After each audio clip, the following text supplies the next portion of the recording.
How do you learn copywriting without a course and without a mentor?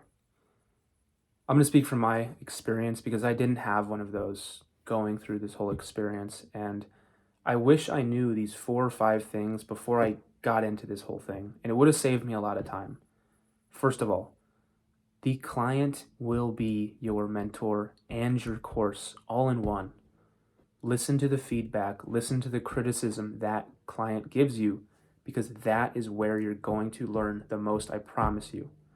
When I first started, the early days of this whole copywriting thing, I would write a piece of copy a day, read a piece of copy a day, and essentially just do that over and over. And again, I'd probably watch YouTube videos or watch read copywriting books. That is great to do.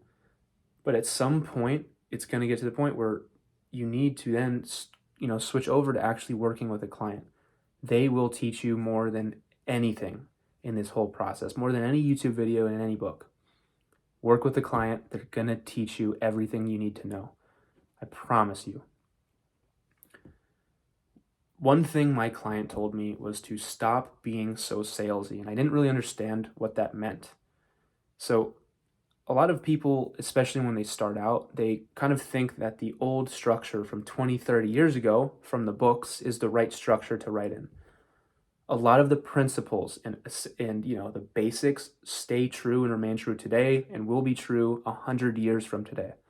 You need to understand the tone and what audience you're speaking to is completely different than what was written about in those books 20, 30 years ago. So it's not to say stop reading, but it is to say that things are different and things are changing. So you need to adapt and you need to get real game time experience as a copywriter, which now leads me to my next point. Copywriting is a lot like boxing. Obviously, if you lose a boxing fight, it's important that the match is recorded and you look back at the feedback from that video. Where did you go wrong? What mistakes did you make to cause that outcome of losing that fight? Game time experience creates huge amounts of growth. You probably won't ever make that. I mean, you may, but you probably, if you're a good, observant human, you probably won't make that mistake that caused you to lose that boxing match ever again. It may take some repetition. It may happen a couple times in practice, but if you can observe what happened and what went wrong and practice on that, you can prevent it from happening again and become a better fighter and really level up and get to the next level. It's a lot like a little hurdle that you just have to get through. So understand it's the game time experience that has and results in huge growth boosts.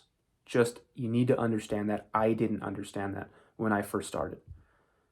I already said stop being salesy, but something that really resonated with me, and this is kind of funny, but Drake said, make them feel, because that's what's going to make you the most amount of money. Make them feel. Make the audience feel what you're writing about. And to do that, you need to be personable. You need to be relatable. A lot of brands and businesses, again, especially from 10, 20 years ago, would write in this marketing, salesy type of voice. Those info commercials you would see on the news, not on the news, but on TV, on television, you would see it's like $29.99 plus free shipping. You knew that offer was coming when you watched those cringy videos, those television commercials. That is not what age we're in now. We have the attention span of 3 to 9 seconds, and if it's not engaging, we probably won't watch.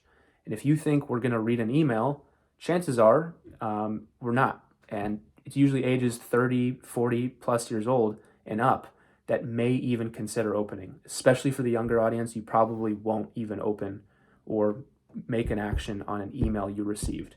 Of course, there's going to be people that do, and there's people that, of course, will.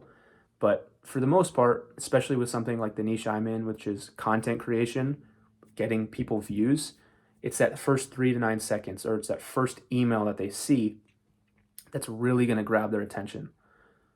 Look at people that you already relate to. Personally, KJ Rennie, Charlie Morgan, Iman Gadzhi. Look at their newsletters. Find why they're performing so well. They perform well because they're able to relate to a very specific audience. It's the same thing when you work with a client. It's the same thing when you work with a business. You need to speak to a very specific customer or avatar person. So understand that you need to make them feel and stop being salesy. Next really important topic I want to talk about is this right here. So I'm not sure if you're familiar with this device, but essentially it tracks my health, my sleep, how hard I worked out that day, my stress levels. It's called a Whoop or a WAP. Not sure how you pronounce it. I want to say they're on track to do $200 million this year. I could be wrong, but they're going to make a lot of money from this device. But why? It's because they provide crazy good metrics.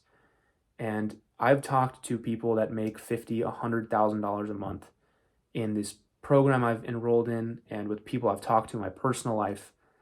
It's the metrics that drive huge, big changes in your personal life and really take you from that stage 1 to stage 5.